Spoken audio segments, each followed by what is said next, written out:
Voltamos a apresentar Justiça na Tarde. Justiça na Tarde Debate. Em Brasília agora são 3h04 da tarde. Você está sintonizado em 104,7 FM, Rádio Justiça, onde você sintoniza os seus direitos. E agora é tempo de debate, é quando nós iniciamos o nosso tradicional debate do programa Justiça na Tarde, com temas que interessam diretamente a você, cidadão brasileiro. Temas ligados à justiça, à cidadania, à defesa dos seus direitos. Hoje vamos falar de um tema bastante específico: justiça restaurativa, meios alternativos de soluções de conflitos no direito penal como forma de transformação social. O que é isso? Nós vamos saber agora durante as nossas 2 horas de debate de hoje aqui no nosso programa.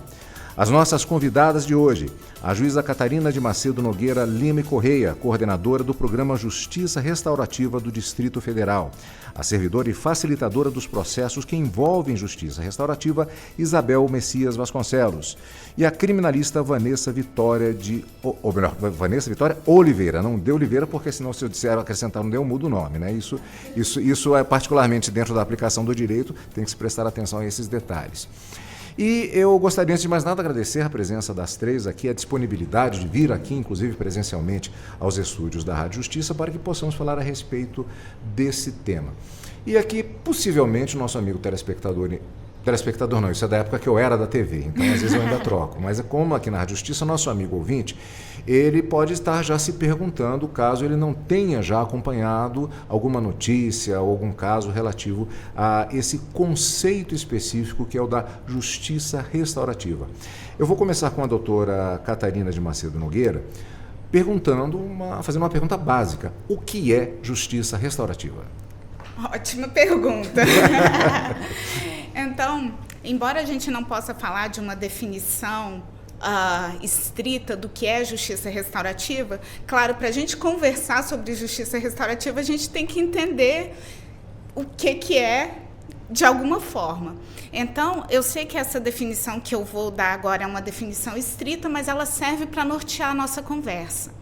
Então, a justiça restaurativa é possibilitar a reparação das consequências do crime sob a perspectiva da vítima, do ofensor e, eventualmente, da comunidade atingida. Basicamente, justiça restaurativa ela trabalha com novos paradigmas. A gente tem, na justiça criminal tradicional, o paradigma do crime e castigo, né? E a justiça restaurativa, ou seja, da culpa e do castigo, a justiça restaurativa, ela troca a culpa pela responsabilidade e o castigo pela reparação. Então, ao invés da gente pensar na perspectiva de que o que eu faço de errado, o que eu faço de criminoso me gera culpa, e culpa eu expio com castigo, a gente trabalha sob a perspectiva de que o que eu faço de errado me gera responsabilidades, e as minhas responsabilidades eu assumo reparando. A gente vai ter muito tempo para conversar sobre isso, eu acredito, mas basicamente, para a gente ter um norte de conversa, eu creio que esses pontos sejam os cruciais. Eu gostaria de fazer uma pergunta ainda com a doutora. O debate, como eu digo sempre, está aberto, podem fazer intervenção a qualquer momento, mas ainda justamente para tecermos esse fundo que facilita a própria compreensão do nosso amigo ouvinte. Nós sabemos que, historicamente, pelo menos do ponto de vista da cultura ocidental, há variantes também nesse sentido. A aplicação da justiça ela é pautada, muitas vezes, por determinados conceitos. Assim, temos a vingança pública, a vingança privada. Quem já leu Foucault sabe que é um livro horrível e fala justamente da aplicação do castigo. E talvez muito em função do desenvolvimento da própria comunicação, da consciência do que acontece no mundo, apesar das fake news, nós temos, e dos traumas do século XX particularmente, há muitas movimentações no sentido de se tentar humanizar a aplicação da justiça. Podemos dizer que a justiça restaurativa, nesse sentido, ela ela vai além um pouco apenas de um conceito, mas ela vai no bojo justamente dessa tentativa que já vem sendo caracterizada há algumas décadas de se humanizar mais o direito, em vez de se fazer o olho por olho, dente por dente que caracterizava antigamente a aplicação da justiça. Hoje vamos tentar entender o que acontece para se resgatar o criminoso quando possível e resgatar a própria identidade, a saúde mental de quem é vítima. Seria mais ou menos algo, um movimento histórico mais amplo que está acontecendo? Podemos dizer isso ou é exagero? Olha, Carlos Eduardo, eu acho que você estudou Justiça Restaurativa para fazer esse programa. Porque, assim, o artigo, né, o paper que a gente disse que iniciou esse conceito moderno de justiça restaurativa fala exatamente isso, né? Que é conflito como propriedade do Neil Cris, e ele fala exatamente isso, que o sistema de justiça, ele desumaniza, ele retira o conflito das pessoas, toma para ele e objetifica aquilo de uma maneira que a gente não está mais cuidando das pessoas ou do que efetivamente solucionaria aquele conflito para as pessoas, mas a gente está entendendo o que o Estado e a lei conseguem, né, dimensionar daquele conflito e resolver, que é uma perspectiva que vai muito longe daquelas pessoas. Então, sim, a justiça restaurativa, eu vou dizer além, não é uma tentativa, ela realmente humaniza a justiça. Quando a gente tem uma prática restaurativa acontecendo de forma efetiva, o que a gente tem é colocando essas pessoas que estão dentro desse conflito no centro, dando voz, né? Então, não é o advogado que vai falar pela vítima, não é o advogado que vai falar pelo ofensor. Aquelas pessoas, elas vão falar por elas mesmas. É claro que numa prática assistida, é claro que com metodologia, que a Isabel vai falar muito bem disso para a gente, mas, enfim, é isso. Eu adoro quando acontece isso. Parece que a doutora adivinhou o que viria agora, justamente, porque justamente eu gostaria de fazer. Aliás, eu vou fazer 2 perguntas para cada uma para termos um equilíbrio e a gente vai dar continuidade. Justamente porque a doutora Catarina usou uma expressão metodologia. E a doutora Isabel ela é justamente servidora e facilitadora dos processos que envolvem a justiça restaurativa. Então, muitas vezes, talvez para o indivíduo leigo, pode-se imaginar, não, então vamos juntar alguns servidores, vamos juntar alguns juízes, vamos tentar fazer uma justiça, aviso de ironia, tá? Já vou dizendo logo, mas com uma finalidade didática, vão entender. Vamos cantar com bauá e fazer a pacificação social. Não é isso. Tudo é feito com base em protocolos, estudos, método, como bem disse a doutora. Que base é essa e que é utilizada na aplicação da justiça restaurativa? E boa tarde. Boa tarde. De antemão já agradeço, né, pelo convite de estarmos aqui hoje conversando sobre a justiça restaurativa, né, que é um tema de suma importância, né, para os dias que a gente vive atualmente. A justiça restaurativa, ela possui diversos métodos, né, diversas metodologias que podem ser aplicadas considerando as características específicas de cada caso. Nós aqui do Tribunal de Justiça, né, optamos por uma série de questões em aplicar uma metodologia específica que é o encontro entre vítimas e ofensores. Nesse encontro existe toda uma técnica, né? Primeiramente a gente precisa capacitar muito bem essa pessoa que vai fazer esse atendimento. Então a gente tem todo um protocolo de capacitação em que a gente trabalha, né, com esses futuros facilitadores, tanto de um ponto de vista teórico, dando, né, esses conceitos e ensinando esses princípios e valores que serão utilizados durante essa intervenção. E depois também a gente tem todo um protocolo de treinamento na prática para que essas pessoas realmente sejam assim, capacitadas para esse tipo de atendimento, tendo em vista que essas pessoas que chegam até a justiça restaurativa, elas trazem toda uma série de questões que envolve essa prática, né, do delito, como que isso repercute nas suas vidas. Então, é de suma importância que você desenvolva essa técnica de atendimento, que essa técnica seja apurada, que ela seja qualificada, para que a gente possa, de fato, levar essas pessoas a esse encontro, que é o nosso objetivo principal. Fazer com que elas possam, né, depois de toda uma preparação, possam discutir essas questões, né, conversar sobre essas questões relacionadas a esse fato, como que ele foi impactar, como que esse fato impactou as suas vidas de uma forma produtiva, de uma forma em que elas possam compreender isso e elas possam sair melhor do que elas chegaram, né, ao término desse procedimento. Nós tivemos ao longo de algumas décadas, eu tive a oportunidade de acompanhar isso um pouquinho de perto, e eu estou me arriscando na pergunta porque eu não sei se há uma relação entre do que eu gostaria de perguntar agora, mas foi a experiência dos antigos juizados de pequenas causas que se transformaram posteriormente nos juizados especiais. A figura do conciliador, justamente que existe na tentativa de, nessas causas de menor potencial ofensivo, especificamente na área criminal e também depois na área civil, de tentar fazer aquilo que na faculdade chamamos de dirimir a lide, ou seja, de tentar administrar o conflito da menor maneira possível. Há alguma relação, há uma sequência no caminhar em relação a isso? A origem também, de certa forma, vem a respeito dessas figuras específicas da aplicação da justiça aqui no Brasil? Olha, essa pergunta é excelente, né? Muito boa, porque assim, a gente se depara muito com essa questão cotidianamente. Então, assim, em que pese a justiça restaurativa ela possa abordar algum viés de natureza conciliatória, ela vai muito além disso.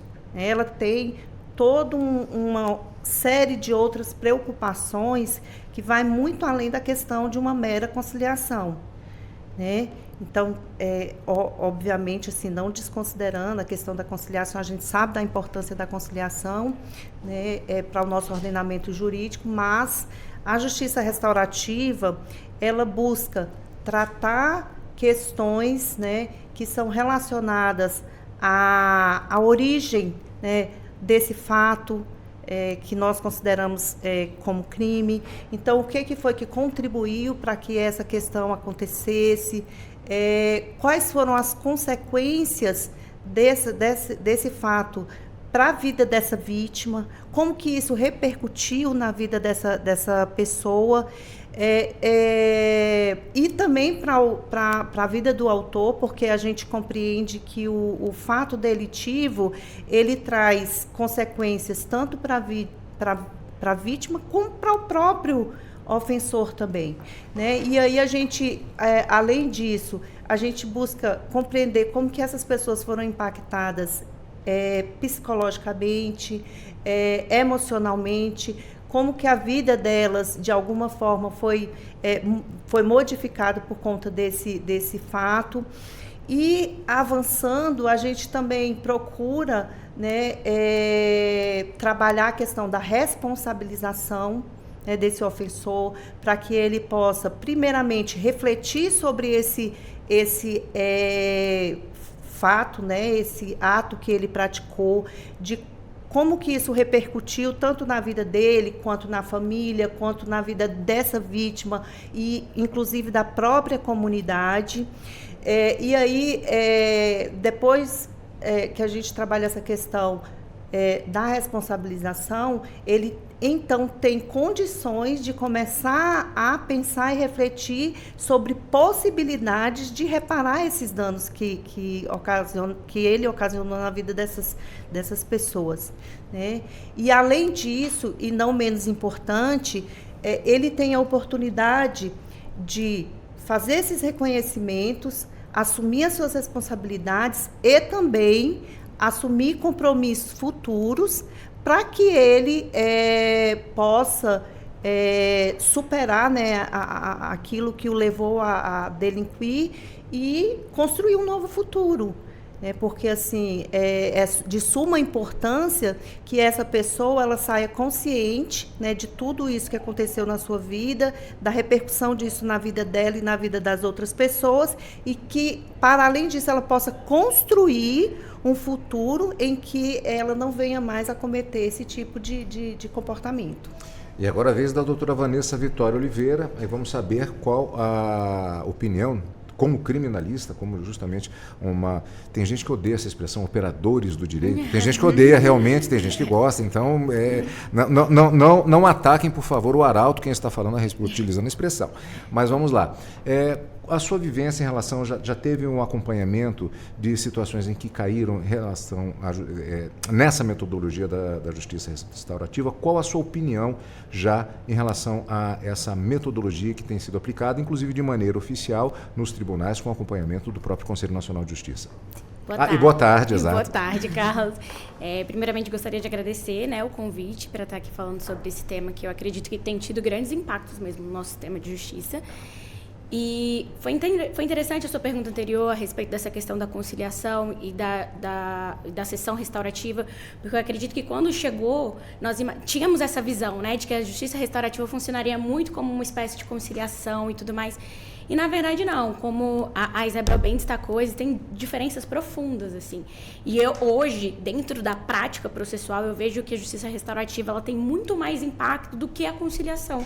Porque a conciliação, ela tem ali, né, o objetivo dela de resolver de maneira estratégica, pontual, célere, o conflito do processo. Mas é isso, ela é muito pontual, ela é muito direta, ela não vai muito além disso, ela não quer entender necessariamente as causas daquele conflito, ela quer simplesmente resolver o processo de uma forma célere e consensual.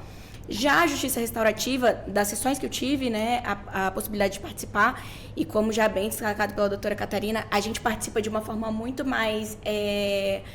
Nós não somos os protagonistas, nós fazemos esse acompanhamento, mas, de fato, os protagonistas ali da sessão restaurativa são as pessoas que estão envolvidas ali naquele conflito. A gente verifica que tem uma análise muito mais superficial, muito mais profunda, né, na verdade, em relação ao que levou àquele conflito. A vítima, ela é muito mais ouvida do que em qualquer outro processo tradicional que a gente faça, porque a sensação que a gente tem como criminalista nesses outros processos é que o Estado expropriou o delito da vítima, né? Até porque se você pegar até ali o básico, o cabeçalho processual, vai ter lá Ministério Público versus o autor do crime, Estado versus o autor do crime. A vítima ela é muito pouco ouvida. Ela, na maioria das vezes, ela é ouvida talvez ali como um elemento de prova, de produção de prova. E não como, de verdade, um agente que está envolvido naquilo, que tem consequências, que recebeu consequências, que gostaria de dizer como poderia ser reparada de fato, né? E na sessão restaurativa, não, a gente traz essa questão da vítima para que ela seja ouvida, para que ela possa trazer ali as consequências, o como ela desejaria ser reparada. E até para o próprio autor do crime, isso faz uma diferença absurda, porque é tudo muito pragmático. Eu digo que no processo penal tudo se tornou muito automático. A gente chega lá, a gente lê a lei, a gente aplica, mas não tem uma verdadeira responsabilização do autor, não tem essa consciência, né? Então, a gente tem punição, né? A gente olha para a lei, aplica a lei e funciona. Mas na vida daquele autor, talvez não tenha o mesmo impacto do que tem tido agora, como a sessão restaurativa de poder ouvir o outro lado, de entender as consequências, porque é muito importante que ele também compreenda as consequências do que fez. Porque no processo penal tradicional não tem isso, tem-se ali uma audiência para dizer o que aconteceu e qual é a consequência do que aconteceu. Mas a gente não analisa por que aconteceu, quais são as consequências efetivas do que aconteceu, até para as outras pessoas, para a própria comunidade. Então, a sessão restaurativa ela possibilita até um melhor olhar do próprio autor, o que eu acredito que gera até mais responsabilização por parte dele, né? Essa conscientização. Então eu vejo com bons olhos e para muito além dessa questão dos crimes de menor potencial ofensivo, que acabam sendo a grande maioria dos processos que se tem ali sessões de justiça restaurativa, mas até para crimes mais graves. É óbvio que isso não vai excluir, né, a pena, isso não é... Eu acredito que ainda se tem esse desconhecimento de achar que ou nós vamos ter uma justiça tradicional ou uma justiça restaurativa. Não, elas não precisam ser concorrentes, elas podem atuar juntas ali de alguma forma, até no momento de individualizar melhor essa pena para o juiz, ter essa compreensão de que forma o autor realmente encara aquilo que foi feito. Então, eu vejo com bons olhos e acredito que tem realmente trazido mudanças significativas e positivas. Como advogada criminalista, pode atuar tanto do ponto de vista da defesa do acusado, como também da vítima. Há diferenças? Percebe-se que há vantagens para as duas partes? Alguém leva vantagem? Como tem funcionado isso? Sim, eu acredito que a vantagem vai para as duas partes, né? Mas, como eu disse, eu acredito que, em relação à vítima, se traz um papel de maior protagonismo para ela dentro do processo, porque antes a gente tinha processos em que a vítima só era escutada realmente como meio de produção de prova, né? O Estado tomava para si todo esse protagonismo. E aqui não, na justiça restaurativa a vítima ela se sente ouvida, ela se sente acolhida. Eu acho que é uma proposição do Estado no sentido de dizer que, olha, existe uma infração legal, a lei foi de fato violada, mas não é só isso, não é só a lei que foi violada. Uma pessoa teve consequências para ela e para a comunidade que seja reais. E essa pessoa precisa ser ouvida com relevância dentro desse processo. Não é só sobre um papel, sobre a lei, sobre a letra dura da lei que foi violado, né? Porque o nosso Código Penal é muito sobre isso, né? Fazer A, fazer B, consequência de fazer A, consequência de fazer B. Mas a gente não pensa na pessoa que sofreu a consequência de A e B. Então, eu acho que essa questão da justiça restaurativa traz essa visão da vítima. Ela é mais ouvida, ela é mais acolhida, ela se sente mais parte. Nas vezes em que eu atuo como assistência de acusação, eu vejo que existe uma grande frustração por parte da vítima nesse sentido, assim, de que, cara, eu não fiz parte disso. Eu fui a maior... eu fui quem sofreu as maiores consequências do que aconteceu, mas eu não fiz parte disso aqui. Eu não fui ouvida, eu não tive realmente ali... Por mais que a gente, como assistência de acusação, faça uma defesa no sentido de trazer ali os argumentos que a gente entende importante, ela não se sente realmente parte daquele delito. E com a justiça restaurativa, a gente sente que existe essa mudança de paradigma, de começar a ouvir a vítima. E a mesma coisa em relação ao acusado. Por mais que o acusado ele seja realmente protagonista, de certa forma, dentro do seu processo, é o que eu estou te dizendo, a gente entra dentro de um processo em que eu, na condição de advogado, vou falar, o magistrado vai falar, o promotor vai falar, ele vai falar no interrogatório dele, e é isso.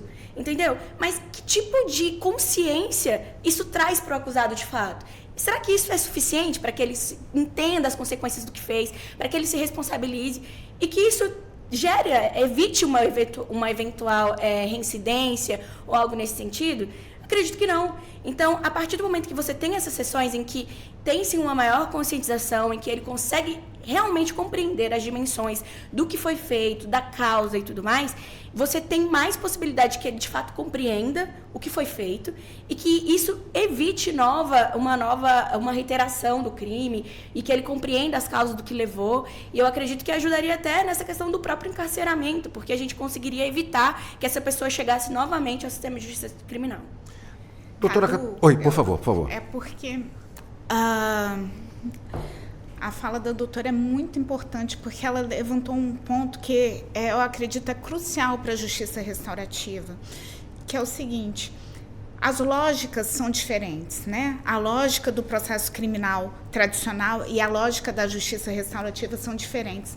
Então, na lógica do processo criminal tradicional, o que a doutora traz muito bem é que nem vítima, nem ofensor tem lugar de fala. Porque, olha só, às vezes, doutora, quando eu falo para advogados, tem alguns que não gostam dessa minha fala, mas eu vou falar.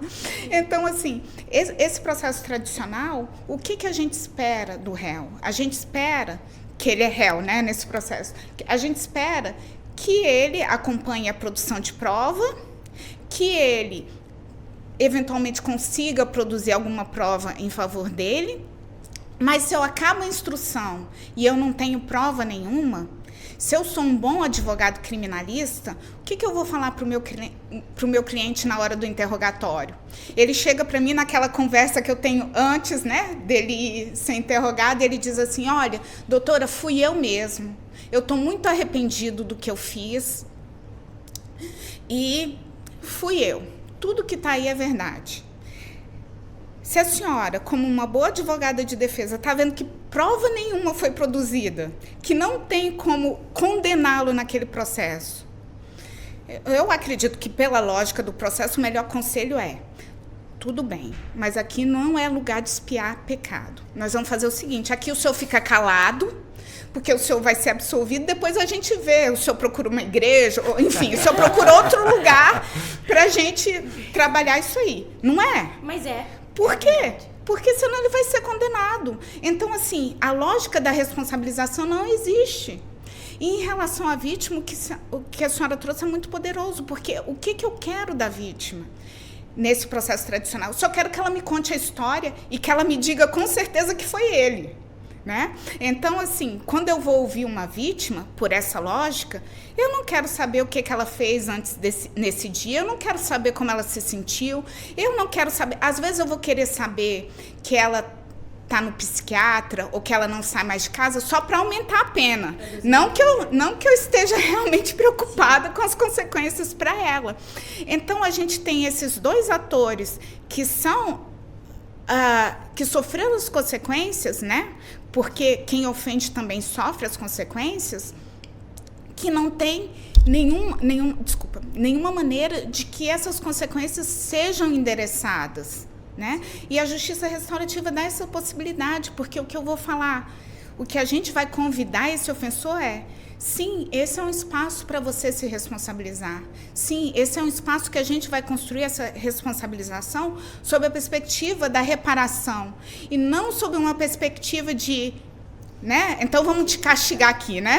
Vamos ver qual que é a medida aqui do sofrimento que você causou para a gente te causar um sofrimento que seja ali equivalente. Não é isso, né? A gente vai pensar, sim, você fez... Você está assumindo o que aquela pessoa que sofreu as consequências, o que aquela vítima precisa para seguir em frente. E muitas vezes o que ela precisa, primordialmente, é esse reconhecimento. Esse reconhecimento de que ele fez. E, enfim, e de que foi errado o que ele fez. Né? Isso é muito importante para a vítima. E digo mais, como a doutora ressaltou, a vítima sempre sai insatisfeita, porque das duas uma. Se assim, ela está com aquele sentimento muito forte de vingança, qualquer pena é pouca. Qualquer pena é pouca, né? E se ela já endereçou ou está conseguindo endereçar as necessidades dela por outros caminhos, aquilo ali para ela não faz diferença nenhuma. Ou seja, a gente de nenhuma forma atende a essas necessidades. Doutora Isabel, acho que já tem considerações sobre esse quadro todo que é desenhado e são situações extremamente delicadas, na verdade, né? Como é o dia a dia com relação a isso? Olha, o atendimento na justiça restaurativa ele é extremamente desafiador, né? Primeiro porque eu preciso treinar um ouvido, né?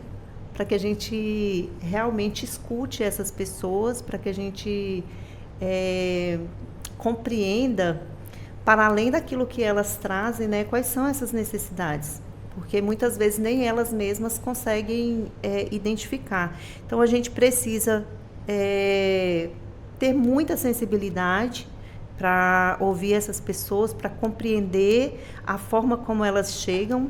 Estar no judiciário não é uma tarefa fácil, seja para quem for. Então, a gente precisa estar muito atento, né, a como essas pessoas chegam até a gente. Mas, assim, eu queria voltar um pouquinho ainda no debate, né, da questão do papel do advogado, né, que, às vezes, assim, isso... Quando a gente fala da questão do protagonismo das partes, às vezes a gente não esclarece isso bem para entender qual é o papel do advogado dentro desse contexto, né? Diferente lá do processo formal. O papel do advogado ele é de suma importância dentro, né, de uma intervenção restaurativa. O advogado, ele é um grande colaborador, né, dentro dessa intervenção. Por que eu digo isso? Porque o advogado, ele tem condições de ir em alguns lugares, de ir em algumas situações que o facilitador não pode ir. né?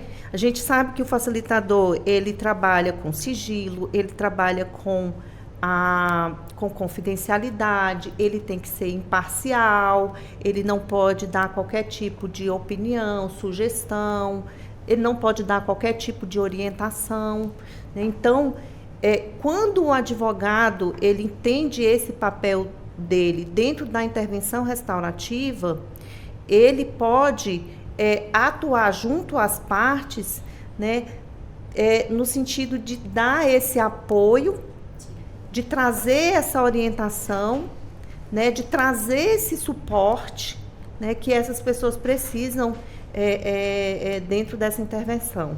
Eu vou pedir aqui, eu vou passar a palavra à doutora Catarina, porque eu percebo uma lacuna na minha condução aqui, no seguinte sentido, porque estamos falando justamente desses papéis, está bastante claro em relação aos papéis, mas eu fiquei com uma dúvida. Como é que acontece uma audiência de justiça restaurativa? De que maneira isso se dá? Por exemplo, uma pessoa cometeu um crime, ela foi presa, tal, ela está sendo encaminhada. Quando é que acontece uma intervenção restaurativa, como foi a expressão que a doutora usou? Em que situação isso se dá? Isso já é uma prática? São alguns casos específicos? Como é que acontece isso? Ótimo, Carlos Eduardo. Então, assim, eu vou falar especificamente do Tribunal de Justiça do Distrito Federal e Territórios e depois vou falar de uma maneira mais ampla. Então, em relação ao TJDFT, a gente trabalha em duas perspectivas. A primeira é a dos juizados especiais criminais. Então, o TJDFT, ele tem vários centros de justiça restaurativa que atendem os juizados especiais criminais do Distrito Federal. E nesses juizados especiais criminais atendidos, o fluxo é o seguinte. Então, o juiz recebe o termo circunstanciado que vem da delegacia. Manda aquele termo para o Ministério Público, porque, eventualmente, assim, quem lida nos juizados especiais criminais sabe, chega muita coisa que nem crime é. Né? Sim. Que às vezes, enfim, a pessoa noticia ali, a delegacia manda para o judiciário, porque, enfim, mas que é caso de arquivamento, que aquilo ali não tem necessidade de intervenção do Poder Judiciário. Se é esse caso, o MP arquiva. Se não é esse caso, onde tem centro, isso vai para o Centro de Justiça Restaurativa. O termo circunstanciado, o caso, vai para o Centro de Justiça Restaurativa. E no centro, os facilitadores, então, coordenados pela Isabel, vão entrar em contato com as partes e convidar para a prática restaurativa. E aí a Bel pode falar melhor do que eu como ocorre essa prática. Terminada a prática, quando há um acordo restaurativo, esse acordo é levado ao MP e ao juiz, e o juiz homologa, e aí a gente tem esse termo circunstanciado arquivado com a homologação desse acordo. E o que eu acho lindo nessa prática, sabe, que é que a pessoa entra e sai do Poder Judiciário vendo como a face da justiça o facilitador. Então, assim, é outra dimensão, porque é uma justiça que funciona entre iguais. Porque a Bel pode falar melhor do que eu também, mas assim, não há hierarquia dentro de uma prática restaurativa. Se não há acordo, esse processo volta para a vara e o juiz então vai dar prosseguimento. Essa é a prática dos juizados especiais criminais. Nas varas criminais, o núcleo trabalha com processos referidos, ou seja, o juiz, o defensor público, o advogado de defesa, o Ministério Público entendem que é possível uma intervenção restaurativa naquele caso. Então, eles pedem para o juiz e o juiz manda para o Centro de Justiça Restaurativa. Ou o juiz pode mandar de ofício, se ele mesmo entender, perceber ali. Essa prática restaurativa, como a doutora Vanessa já sinalizou, ela corre em paralelo com o processo tradicional. Então, a gente tem o processo tradicional correndo e também a prática restaurativa correndo com os facilitadores. Ao final do processo, a gente vai ter, então, se eventualmente houve um acordo restaurativo, a gente vai ter esse acordo juntado ao processo e o juiz pode, então, valorar esse acordo no momento da sentença. Seja para fixação de um regime mais benéfico, seja para diminuição da pena, seja eventualmente para extinção, para extinção do processo mesmo por falta de interesse de agir, porque para aquelas pessoas não tem mais interesse aquele processo e o juiz entende que, na perspectiva de uma prevenção geral, ou seja, daquela ideia que a gente tem, que o processo criminal serve também para que não só aquelas partes, mas para que toda a comunidade, toda a sociedade entenda, olha, eu não posso me comportar assim, porque senão acontece isso. Né? Então, assim, é aquele, entre aspas, medo que a gente quer imprimir nas pessoas em relação à pena, né? Ou seja, eu não roubo porque eu tenho medo de ser preso e de passar 10 anos na cadeia, né? A gente entende que aquela prevenção geral, ela também foi alcançada, não por esse medo, mas pela perspectiva de que esse comportamento é errado e que aquela pessoa, ela agora entendeu e ela agora vai ser uma voz na comunidade e entre os pares dela para dizer, olha, esse comportamento não serve. Então, resumindo novamente, quando for nesse processo criminal que a gente chama dos crimes de médio e grande potencial ofensivo, o que vai ocorrer é que, ocorrendo o acordo restaurativo, ele vai ser valorado pelo juiz na sentença e essa valoração, o ofensor ele já entra nessa prática restaurativa entendendo que pode haver um acordo restaurativo e o juiz entender que não vai valorar. Isso nunca aconteceu, tá? Mas assim, ele já entra sabendo que o juiz pode entender que não vou valorar. Então, para a gente ter realmente essa voluntariedade no processo. Agora, isso é o TJDFT. No todo, como pode funcionar? Eu posso ter a justiça restaurativa funcionando nas delegacias, então eu posso ter os próprios delegados, agentes de polícia, facilitadores dentro da delegacia, para que, por exemplo, nesses casos de menor potencial ofensivo, seja feito o acordo restaurativo e depois seja encaminhado ao judiciário apenas para homologação. Eu posso ter a justiça restaurativa ocorrendo, como eu disse, já dentro do processo, já paralelamente. Eu posso ter, como nos juizados aqui no DF, como realmente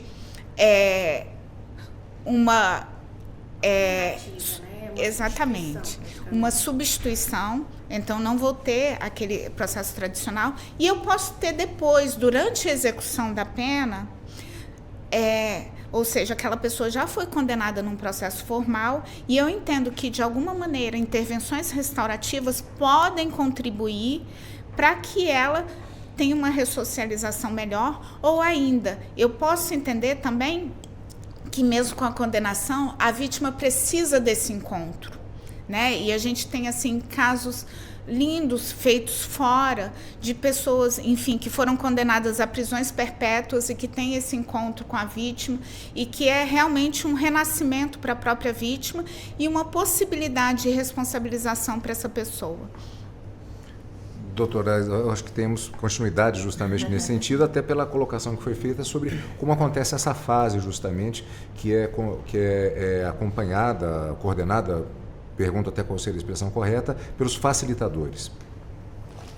Então, quando esse processo chega para a gente faz uma triagem, né, para ver quais são aqueles casos que realmente, né, comportam o nosso atendimento. Naqueles casos em que realmente for passível da aplicação da justiça restaurativa, a gente entra em contato com essas partes e aí a gente faz um convite para elas. A gente explica minimamente como é que funciona, né, a justiça restaurativa e a gente faz um convite para que essas partes possam estar participando. Na medida em que elas aceitam esse convite, a gente agenda um dia, um horário, um local, e aí a gente faz inicialmente atendimentos individualizados.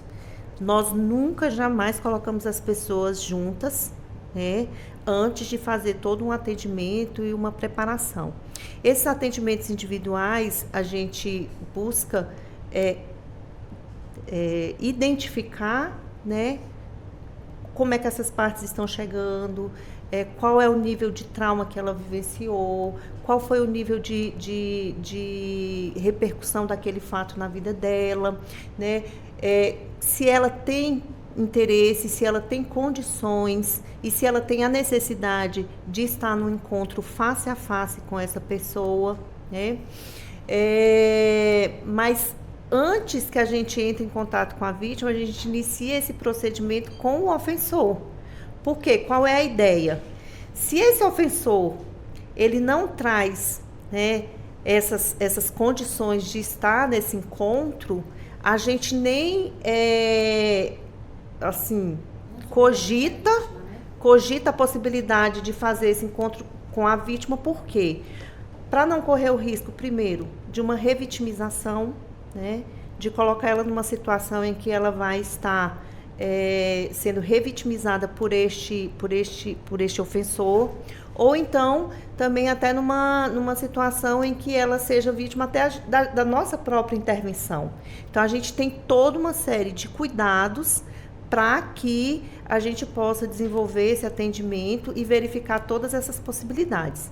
Se a gente verificar, não, olha, é interessante, vai ser produtivo, né, a gente colocar essas pessoas para conversarem, aí sim a gente vai trabalhar nelas, né, em cada uma delas, aquilo que é necessário elas trazerem para essa conversa, trazerem para esse encontro, para que elas possam, de alguma forma, compreender melhor, né, essa situação, olhar um para o outro e humanizar essa relação, né?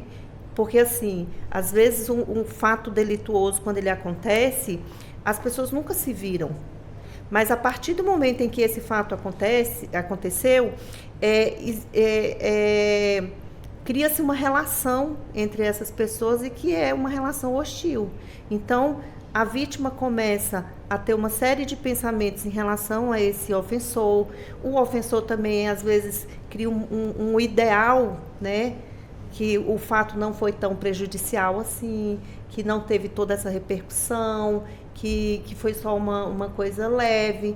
Mas isso tudo só vem à tona de maneira assim,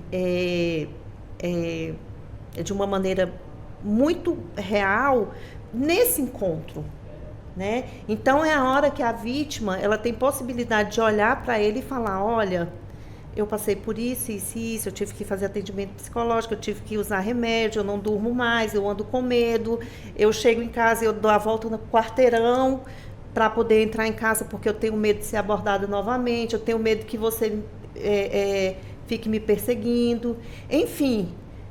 São N as possibilidades, né, do trauma, né, da repercussão desse fato para a vida da vítima. E é também o momento para esse ofensor, ele também desconstruir tudo aquilo que foi gerado na cabeça dessa vítima. Não, é a hora dele, por vezes, é a hora dele falar, olha, eu te ameacei, mas eu não tenho interesse nenhum de te fazer qualquer tipo de mal, foi um momento ruim, foi uma fala infeliz. Olha, eu nem lembro do teu rosto, eu não lembro onde você mora, eu não tenho interesse nenhum de ir atrás de você.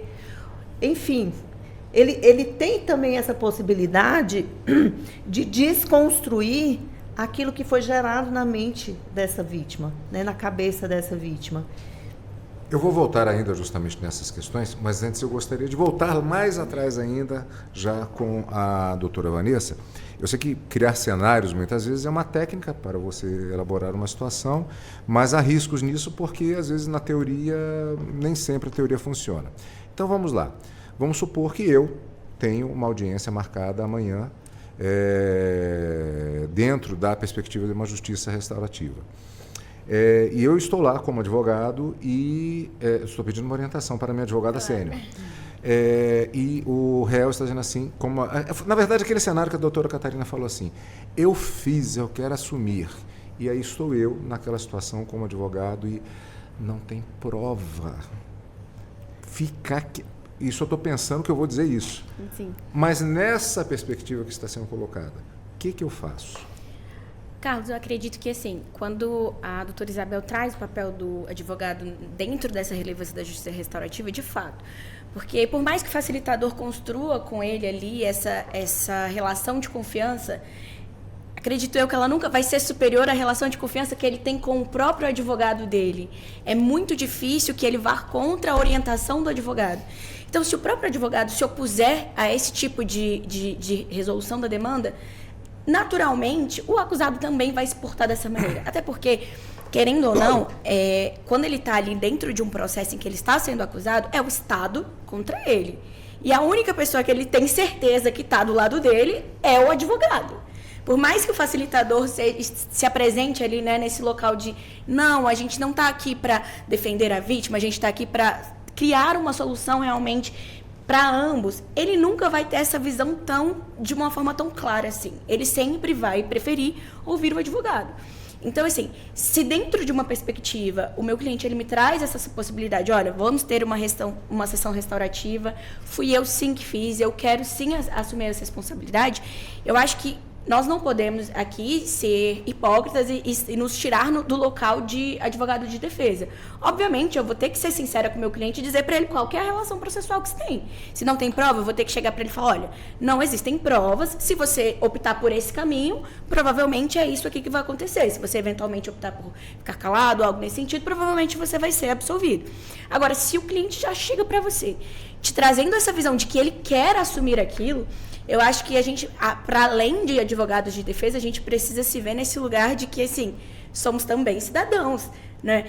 Se é uma vontade do próprio cliente, por que eu vou me opor a isso, sabe? E qual é o bem que eu tô causando para ele nesse sentido? Porque também, ok, eu posso até falar para ele, não faça isso de forma alguma, vamos ser absolvido aqui e vida que segue. Mas será que isso vai gerar para ele realmente uma conscientização? Será que ele não vai voltar a reincidir? Então, seria mais ou menos, utilizando uma linguagem mais informal, você olha para o cliente e fala assim, eu vou te dar a real. E você explica para ele, se você fizer isso, pode acontecer isso, assim, assado. Sim. Se você fizer assim, o caminho que pode seguir é esse. E se tentar, as cartas na mesa são essas. Sim. Cadu, agora é muito importante frisar que toda prática restaurativa é confidencial. Sim. Então, sim, assim, ainda que ele não tenha, entre aspas, confessado no processo formal, assim, se ele confessar lá dentro da justiça restaurativa, aquilo não sai dali. Sim. A não ser que ele faça um acordo restaurativo e ele concorde. Agora, assim, todos entram na prática restaurativa entendendo que ali, tudo que acontece ali, fica ali. Né? Então, assim, a não ser, no caso, que ele assuma outro crime grave para o facilitador, o facilitador é como o padre, né? Então, assim, ele tem o dever de confidencialidade. E isso, o facilitador, ele deixa muito, muito claro para as partes durante a sessão de abertura. Exatamente para a gente não ter, entre aspas, essa contaminação. E aí eu vou puxar a sardinha para o meu lado e vou dizer que o papel do juiz nessa ambiência de justiça restaurativa é efetivamente criar esse casulo, criar esse lugar de proteção para que a prática da justiça restaurativa possa acontecer. Sim. Então, Cadu, você nunca vai me ver dentro de uma prática restaurativa, né? Você nunca vai me ver dentro de uma sessão restaurativa, porque esse não é o meu lugar. Esse lugar é do facilitador e exatamente por isso, porque eu tô na outra lógica. Exato. Né? O meu papel é na outra lógica e não nessa. Por favor, pode dizer. Mas eu acredito que até partindo desse princípio de que ele queira realmente confessar, digamos assim, dentro do que eu já vivenciei, tanto da lógica tradicional quanto da prática restaurativa, é muito mais fácil que ele o faça na prática restaurativa. Porque, assim, até dentro de um processo tradicional, até se ele quiser confessar, geralmente, via de regra, a grande maioria dos juízes vão conduzir o interrogatório, tanto o interrogatório como o depoimento das testemunhas da vítima, muito estrito ao fato. Se ele tentar sair 2 segundos disso, o juiz vai puxar ele de volta e falar: não, mas aqui a gente está analisando só isso aqui. Então eu não quero que você faça divagações e tudo mais. Só que é nesse momento em que a pessoa se sente aberta para expressar todo um contexto, tudo que levou ela até aquele momento, que facilita justamente a confissão. Porque se for uma coisa muito pragmática, não, eu fiz, fui eu mesmo, eu vou assumir, ele dificilmente vai chegar nesse lugar. Mas se a prática restaurativa me permite ele trazer um contexto, trazer uma história, falar sobre a vida dele, isso é muito mais fácil para que o acusado venha a confessar do que dentro de uma lógica de não vá para muito longe daquilo que eu estou te pedindo e me diga só o que eu quero. Por isso que é tão mais fácil, dentro de uma prática restaurativa, a gente ter essa responsabilização do indivíduo. Porque ele mesmo, muitas vezes, chega a ver coisas que ele não veria numa lógica tradicional. Porque ele mesmo para pensar sobre o que levou ele naquele momento, como que foi toda essa caminhada dele que chegou ao delito. E aí facilita com que ele abra de fato e se responsabilize, se sinta nesse lugar dessa necessidade de dizer: olha, eu preciso me responsabilizar por mim, pela vítima, pela minha comunidade, para melhorar, do que dentro de uma lógica em que eu só preciso dizer para o juiz: eu fiz para ele me aplicar uma pena. Eu vou... Se pode, me assim, permite, pode, por favor. É muito interessante, Vanessa, isso que você traz. E eu te digo o seguinte: não é raro que isso aconteça. Na prática restaurativa, isso é muito corriqueiro, né? Por quê? Porque, às vezes, a pessoa chega e ela quer realmente assumir a responsabilidade por aquilo que ela fez. Ela quer realmente fazer esse reconhecimento. Ela quer realmente, muitas das vezes, ver essa vítima e falar, expressar isso, fazer esses reconhecimentos para essa vítima.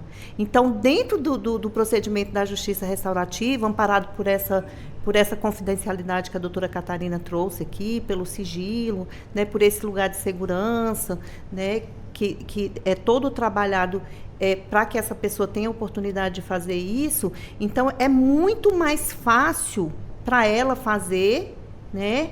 E é muito mais produtivo também, porque ela tem condições reais de expiar a sua culpa, entendeu? Porque a partir do momento que ela praticou o ato, ela pode conviver com aquele sentimento corrosivo realmente da culpa, do remorso, e ela pode trabalhar isso dentro da seção da justiça restaurativa.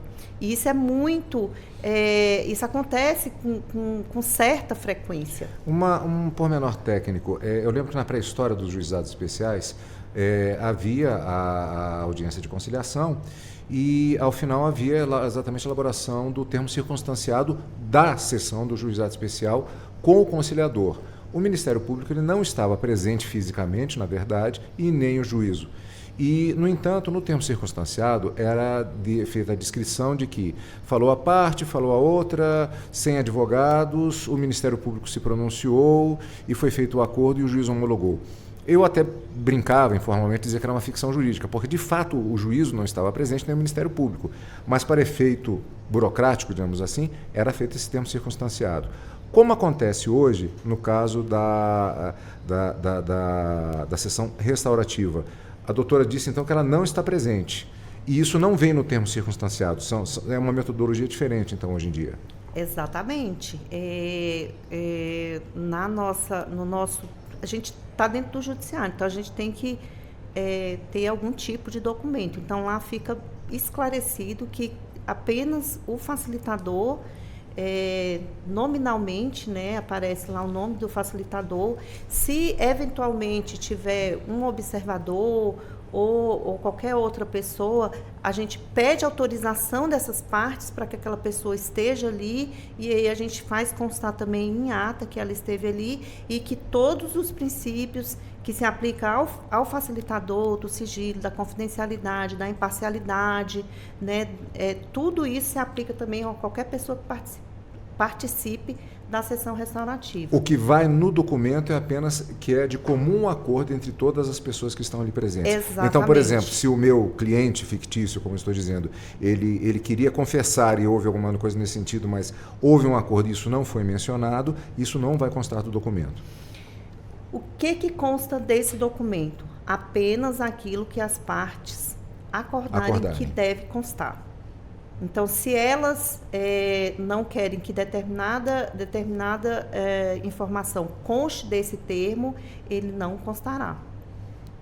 Agora são 15 horas e 58 minutos, mais 4 segundos na virada do relógio 59, então, portanto, agora nós já podemos fazer um rápido intervalo e, na sequência, voltaremos daqui a pouco, porque tem muito mais coisa para a gente falar sobre esse tema instigante que demonstra justamente um processo de desenvolvimento da visualização da aplicação, no caso específico, do direito penal. É um processo que, na verdade, é histórico, estamos testemunhando um fazer o direito de uma maneira que vem sido calcada nos últimos anos, na busca justamente para que nós não tenhamos mais, para quem não leu o livro assim, recomendo justamente para tomar um susto, Vigiar e Punir, de Michel Foucault. Uma outra realidade, a punição exacerbada sendo aplicada em tempos antigos e que há quem defenda a volta desse tipo de sistema, pelo menos no que se refere ao mundo ocidental. A gente agora vai para o intervalo e voltamos daqui a pouquinho com o nosso debate no Justiça na Tarde, aqui em 104,7 FM, onde você sintoniza os seus direitos. Você está ouvindo Justiça na Tarde.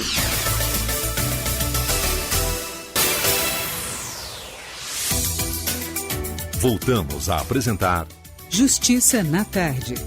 Justiça na Tarde Debate. Agora são 16 horas e 5 minutos em Brasília. Continuamos aqui no Justiça na Tarde com o nosso tradicional debate. Para você que está chegando agora aqui em 104,7 FM, estamos falando a respeito de justiça restaurativa, meios alternativos de soluções de conflitos no direito penal e como forma de transformação social. Nossas convidadas de hoje, doutora Vanessa Vitória Oliveira, advogada criminalista, a servidora e facilitadora dos processos que envolvem a justiça restaurativa, doutora Isabel Messias Vasconcelos, e a juíza Catarina de Macedo Nogueira Lima e Correia, coordenadora do programa Justiça Restaurativa do Distrito Federal. Então, tivemos o primeiro bloco de hoje falando, inclusive, a respeito de como é vista a justiça restaurativa, a forma como ela é aplicada, inclusive. Eu gostaria de dar continuidade especificamente em relação a esse tópico, porque a doutora juíza ela nos falou, inclusive, a respeito das situações envolvendo, no caso do Distrito Federal, as situações de menor potencial ofensivo, mas também que é aplicado também na justiça criminal. Eu vou me arriscar novamente tecendo cenários, fazendo um cenário comparativo. Porque eu imagino, quando falamos a respeito dessas situações que foram explicitadas aqui, há aquelas situações que ocorrem dentro da sociedade, dentro do tecido social, e que muitas vezes elas são produto dos conflitos, das dificuldades do dia a dia, um momento impensado. Mas na medida que vamos nos aprofundando na questão criminal, nós vamos tendo aquelas situações que elas são mais delicadas e complicadas. Deu para se perceber que os casos são estudados e adaptada a cada situação essa metodologia. Mas eu pergunto em relação ao ponto de vista do nosso ouvinte. Quando falamos desses casos é mais fácil visualizar. Mas quando nós temos aquela situação em que os crimes podem ser, por exemplo, crimes hediondos especificamente, crimes de elevado potencial ofensivo, ou muitas vezes caracterizados por uma continuidade delitiva, como, por exemplo, no caso do tráfico. Vamos dizer assim, eu posso imaginar, por exemplo, o jovem traficante que acabou de entrar naquele mundo. Mas como se faz se o réu, no caso, já é um grande chefe de tráfico que já cumpre alguns anos? É possível fazer a aplicação também da justiça restaurativa? Como é visualizada essa aplicação em casos mais complicados? É possível também? Como é que se dá isso, doutora? Então, Cadu, você trouxe vários pontos, né? A gente pode analisar... Foi meio pesada a pergunta, porque eu aqui muita coisa, né? A gente pode analisar sob várias perspectivas. A primeira é que a justiça restaurativa, ela trabalha com os fatos. Isso quer dizer que, eventualmente, o que parece grave para o sistema não necessariamente é grave para aquelas pessoas. E o contrário também pode acontecer, né? O que não é grave para o sistema pode ser muito grave para aquelas pessoas. Vou dar exemplo. Então, assim, às vezes um crime de roubo, que é um crime muito grave, para aquela vítima não trouxe tantas consequências assim, né? E, por outro lado, um crime de ameaça, que é um crime de menor potencial ofensivo do juizado, trouxe para aquela vítima um pânico, um terror, assim, uma mudança de vida que foi muito mais grave na vida do que o roubo que outra pessoa trouxe. Então, a justiça restaurativa, ela tem essa perspectiva de trabalhar com os fatos efetivamente, com a vida das pessoas. Em relação a, por exemplo, o exemplo que você deu, de uma pessoa que é envolvida no tráfico por vários anos, enfim, a gente tem como, eventualmente, realizar uma intervenção restaurativa? Tem, desde que aquela pessoa esteja imbuída do sentimento de assumir suas responsabilidades, né? E aí, como que a gente vai trabalhar?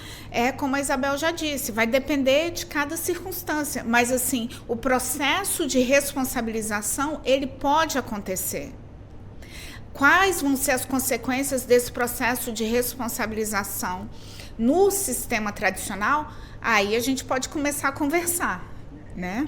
Se a gente já está preparado para ter essa valoração, se o juiz vai entender que essa valoração não é possível em razão do grau de ofensividade, mas assim, a prática restaurativa, ela pode acontecer e ela vai estar ali. Então, o que a gente tem que entender é que são realmente sistemas paralelos, que a gente tem esse cuidado muito forte aqui no Distrito Federal de não deixar que aconteça essa mistura, né? Que a gente, de repente, esteja realizando práticas restaurativas que, na verdade, assim, estão pela lógica do punitivismo, porque quando eu falo de gravidade do fato, nesses termos, quando eu falo de um ofensor que é reiteradamente ofensor e por isso eu não posso dar a ele nenhuma benesse, eu estou partindo da lógica do sistema formal. Quando a lógica do sistema, do paradigma restaurativo é esse. Se eu assumo as minhas responsabilidades, não interessa quão grandes elas sejam, eu tenho a possibilidade de realizar a justiça restaurativa. Eu gostaria de aproveitar e fazer um registro aqui, de certa maneira, no sentido de demonstrar que esse debate, ele vai, como a doutora até bem esclareceu, além do Distrito Federal, e já é uma discussão que já existe em outros fóruns. E aqui eu tenho uma notícia que é do Tribunal de Justiça do Estado do Maranhão, pelo que eu estou vendo aqui, e que tem o seguinte título: diretora da ESMAN profere palestra no 13º Fórum de Lisboa, em Portugal. A diretora, especificamente a notícia que eu tenho aqui, faço esse direcionamento, mas como se trata de um evento internacional, me parece, e com alguns elementos que eu gostaria de puxar, a diretora da Escola Superior de Magistratura do Maranhão, desembargadora Sônia Amaral, participou na quarta-feira do primeiro dia do 13º Fórum de Lisboa, abordando o tema Justiça Restaurativa, meios alternativos de solução de conflitos no direito penal. Não vou ler a notícia toda, é claro, mas tem um ponto específico aqui que me chamou bastante atenção, que falou a respeito da prioridade do diálogo, reparação de danos e vem exatamente o termo que me chamou a atenção, inclusive na sua fala, doutora, que é responsabilização consciente como caminhos possíveis para uma justiça mais humanizada e eficaz. Um pilar, com certeza, na realização das sessões dirigidas pelos facilitadores. Exatamente. Tem tudo a ver com o que falamos no primeiro bloco. Exatamente. Hoje. Então, é exatamente isso que a gente busca. Dar tratamento humanizado, né? Mas isso em nenhum momento significa que a gente exime as pessoas da responsabilidade, né, que elas têm pelo ato que ela praticou e pelas consequências, né, que esse ato gerou na vida das pessoas, né? Então, partindo até da ideia que a doutora Catarina trouxe, existem crimes que são extremamente graves e que a resposta estatal formal, ela jamais, né, vai contemplar as necessidades, né, geradas por aquele fato. E a justiça restaurativa, ela é esse mecanismo que pode, né, através dessa escuta ativa, através da identificação, né, dessa repercussão desse fato na vida dessas pessoas, e a partir da construção que elas mesmas podem produzir, dar uma resposta muito mais efetiva, né? Muito mais adequada, que contemplem uma quantidade de pessoas muito maior do que, às vezes, uma sentença ali que vai funcionar ali somente entre aquelas partes e, às vezes,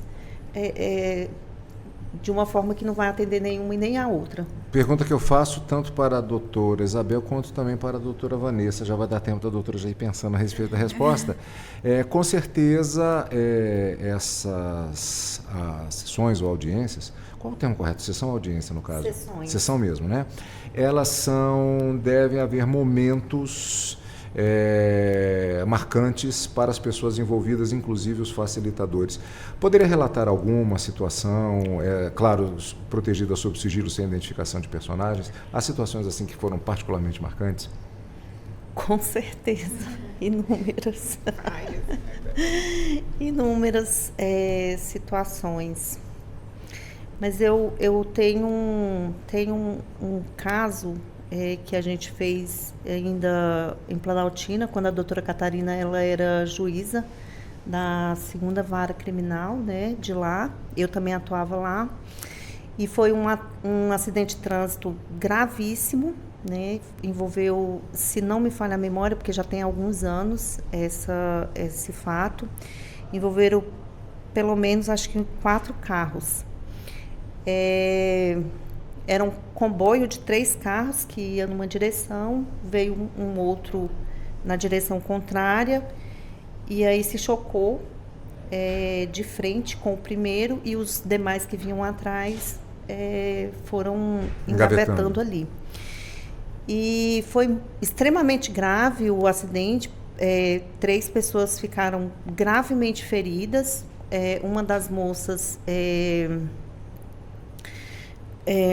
teve estrangulamento do intestino, então teve uma infecção generalizada, passou muito tempo hospitalizada. Teve um outro garoto também que ficou hospitalizado um tempo, e o rapaz que causou esse acidente, ele quase morreu, né? Ele foi uma das pessoas que ficaram mais grave, foi resgatado por helicóptero, e aí ele fez diversas cirurgias, e aí esse caso chegou para a gente. Então, a gente fez as sessões com essas pessoas individualmente. Eu acho que ao todo eram 8 vítimas, mais esse ofensor, e também compareceu a esposa dele. E aí a gente fez as sessões, e assim, o que mais era latente nessas vítimas era saber se ele tinha bebido. Então, a coisa mais importante para elas era saber disso. Então, a gente fez toda a intervenção, e aí conseguimos, né, levá-los para esse encontro conjunto. Teve uma cena assim, que me marcou muito nesse caso, foi que durante os atendimentos, eu pedi uma pausa para eu ir ao banheiro.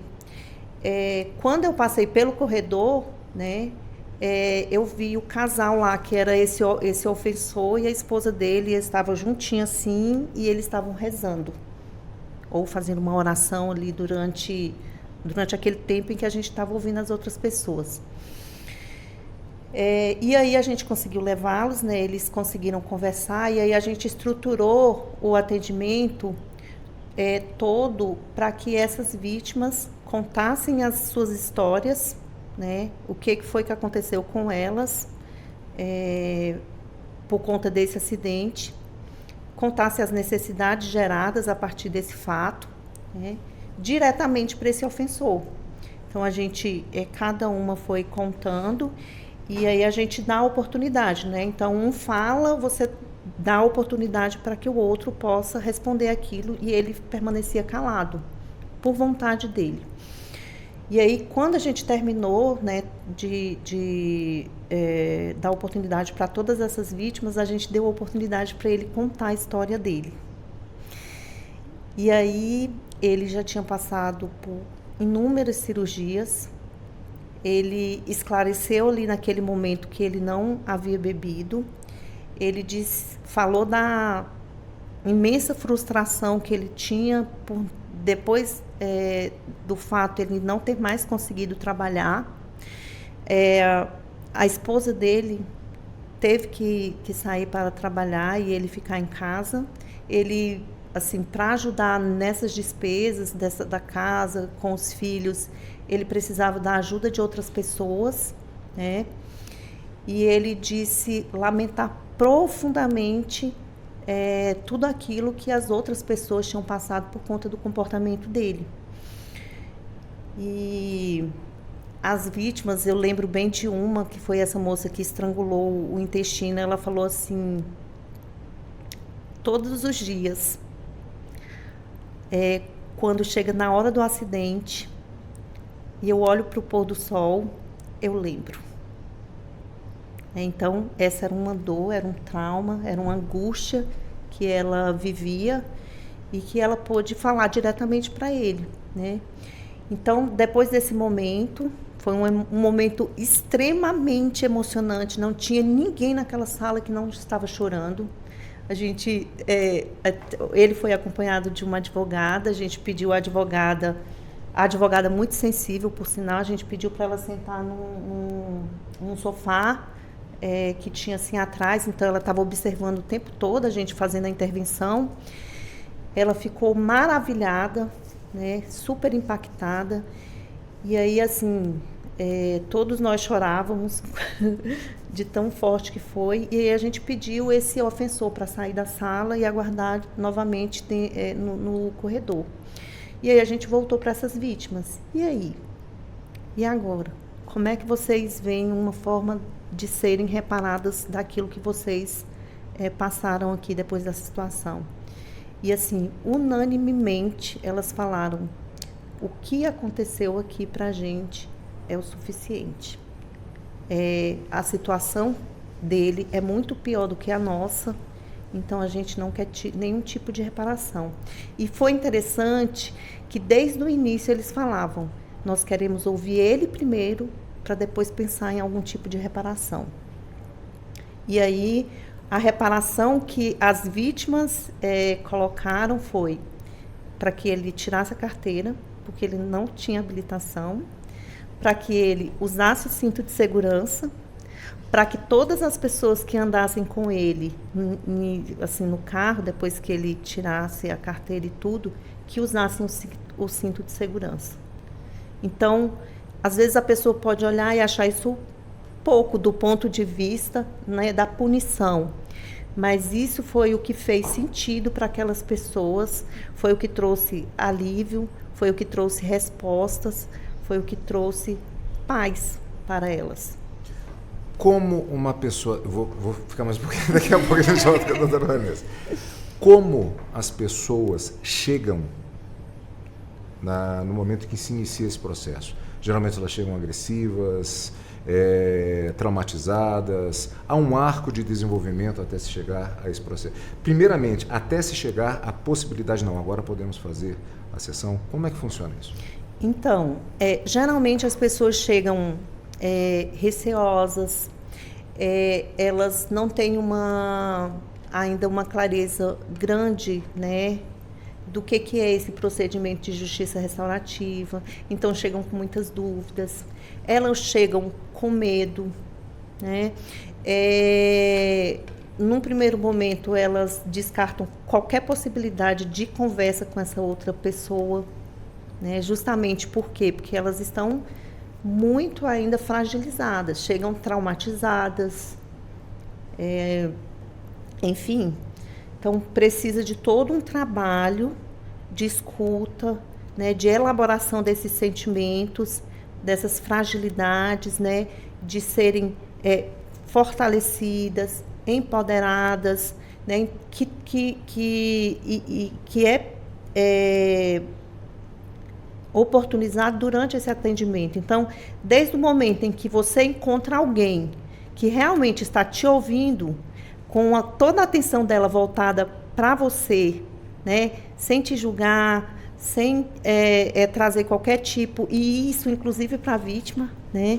Então, sem trazer qualquer tipo de sentimento desconfortável para essa outra pessoa, então ela vai se abrindo, né? Vai elaborando melhor esse estado em que ela chega, né? Porque ela tem condições de falar, ela tem condição de se expressar, ela é respeitada. Se ela começar a chorar, a gente acolhe aquele sentimento que ela traz, né? Explica para ela que aquele momento é o momento dela, né? E que para que ela se sinta totalmente à vontade para conduzir mesmo aquele momento ali dentro das possibilidades dela. Então, isso vai gerando empatia, isso vai gerando uma conexão inicialmente com esse facilitador, vai gerando confiança para que, num segundo momento que a gente identifique que é produtivo fazer essa conversa, ela já esteja mais aberta e mais preparada para que a gente possa dar esse segundo passo. É possível... Perguntar de outra maneira, a vítima ela não é obrigada a fazer a sessão. Se perceber, inclusive, que o trauma, a animosidade, até o grau da ofensa, dependendo do tipo de crime que esteja se falando, essa sessão ela não será realizada. Exatamente. O procedimento de justiça restaurativa, ele é integralmente voluntário. Integralmente. A pessoa pode...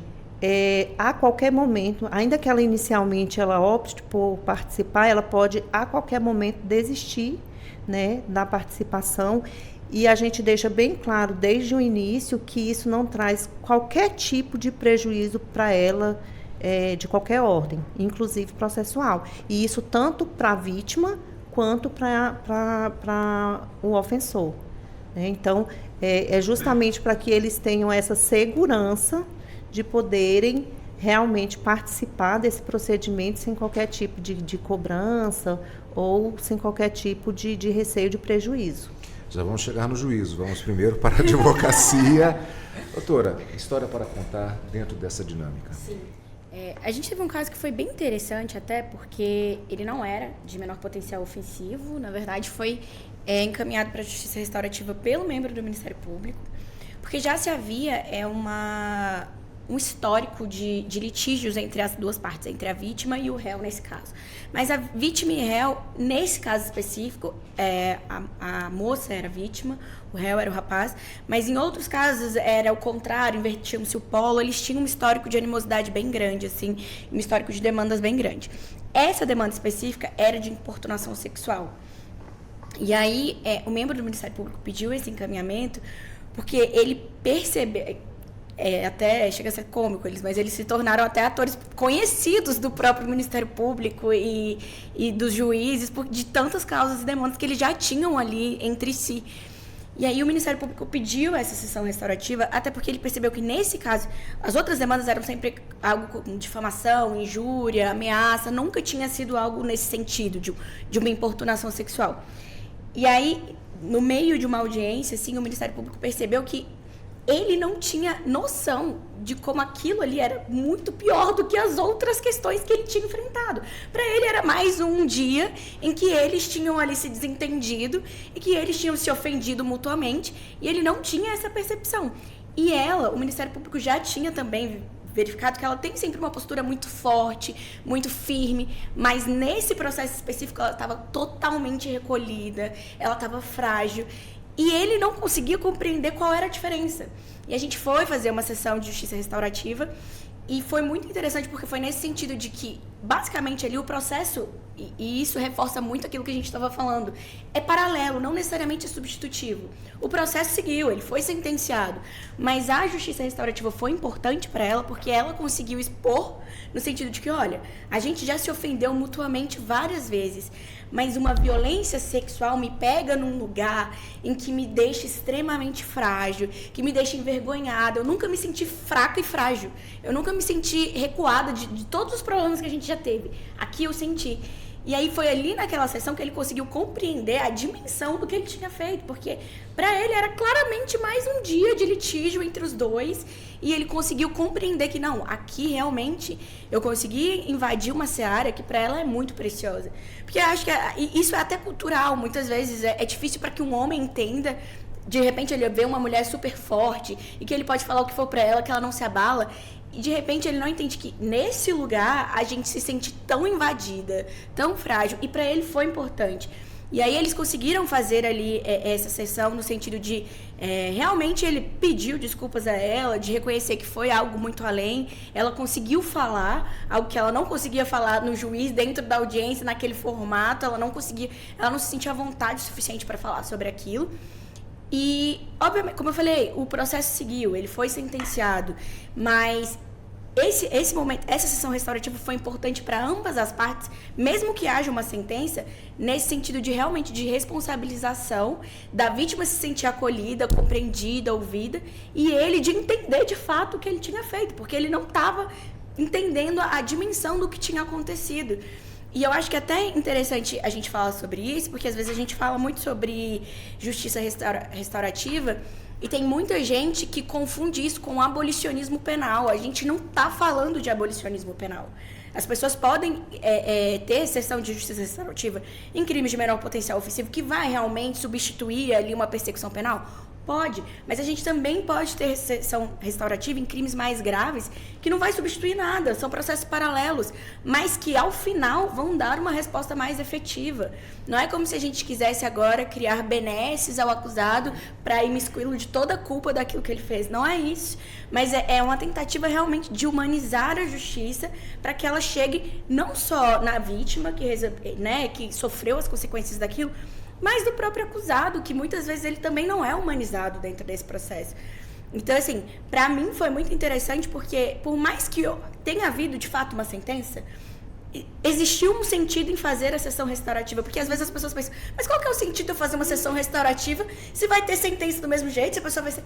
Mas existe, não é só para substituir uma condenação, é para que a gente tenha um sistema penal mais efetivo, um sistema de justiça mais humano, que realmente consiga atender à necessidade tanto de quem comete o delito como de quem sofre. Porque a gente chegou num momento que a gente só aplica lei.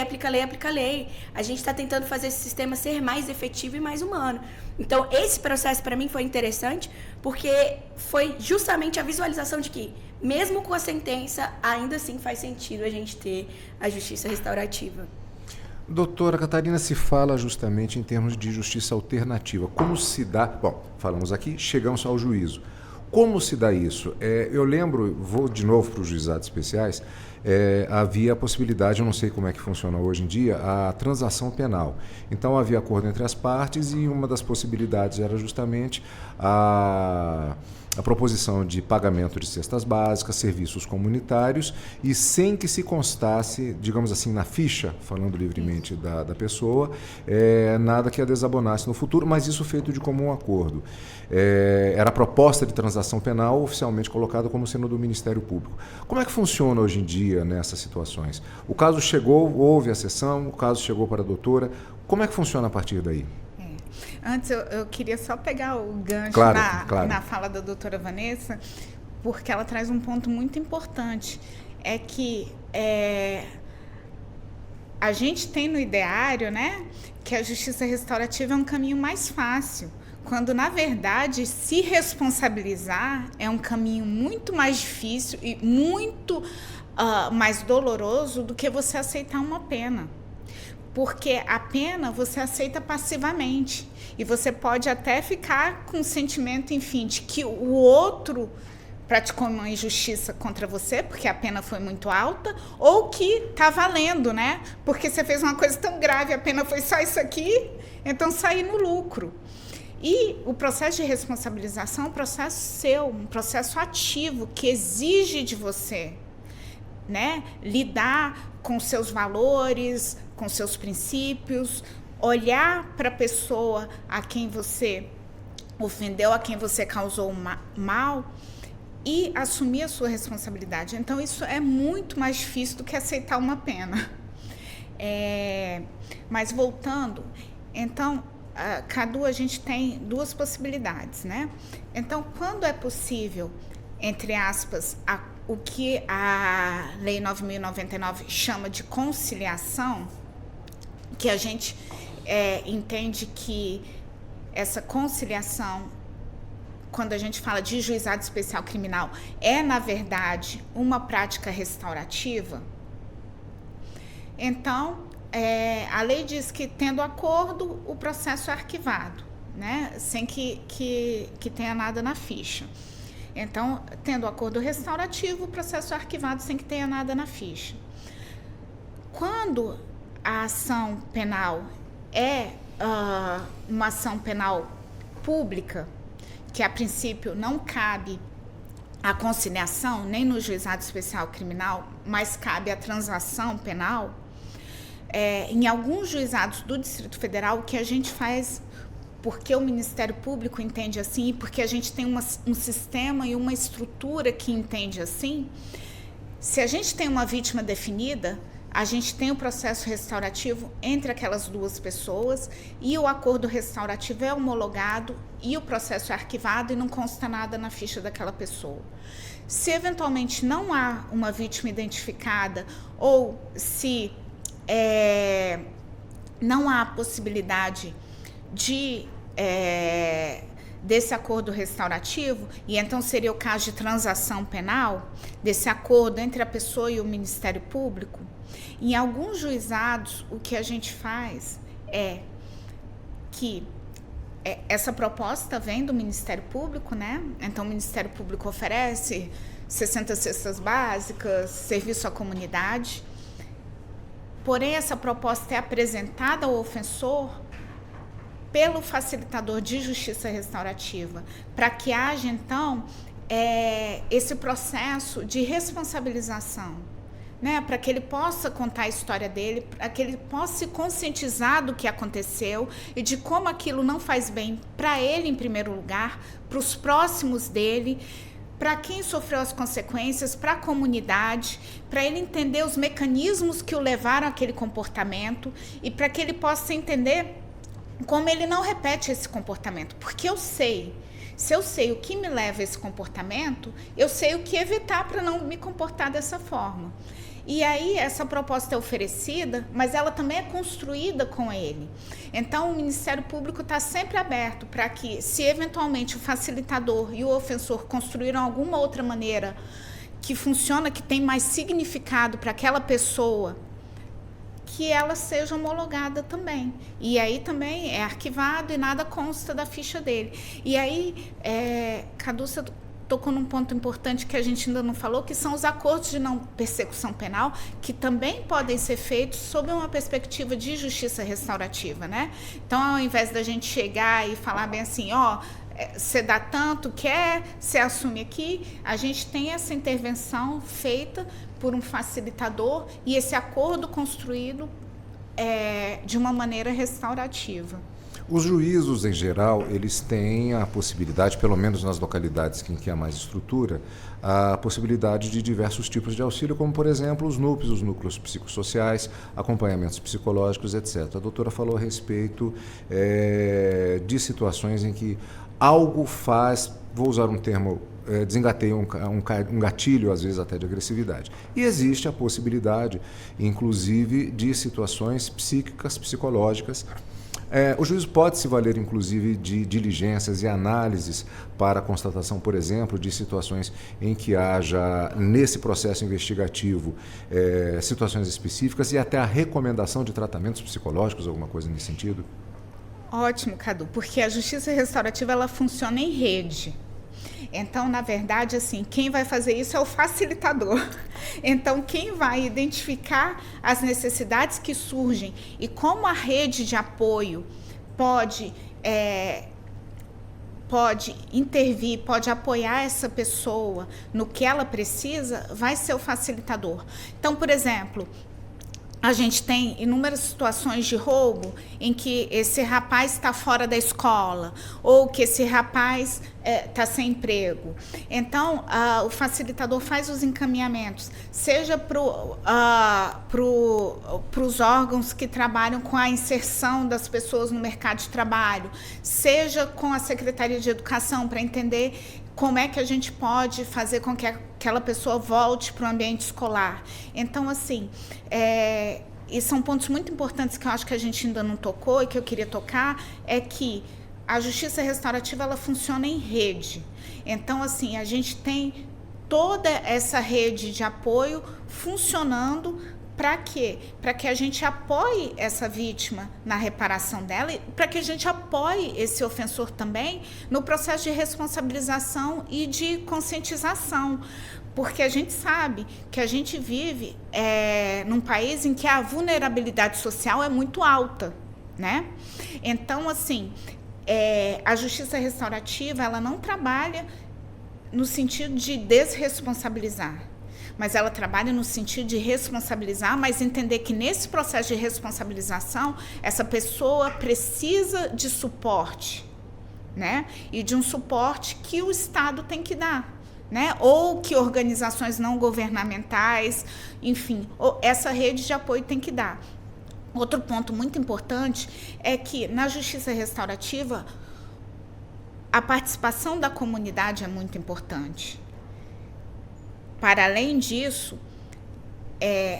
o que a gente entende é que vítima e ofensor são os atores principais. E a comunidade vai entrar ali como suporte para essas pessoas. Então, vou explicar. A gente teve, por exemplo, você não me pediu para contar um caso, mas eu queria contar um caso. Por favor, falha minha, por favor, conte. Então, assim, a gente teve um caso de roubo, que eram 2 réus e uma vítima. E nesse processo de responsabilização dos réus, foi muito importante a participação da família dos réus, do pai e da mãe de um dos réus, que era um réu de classe média, e do outro réu, que a mãe era gari e que o pai estava preso.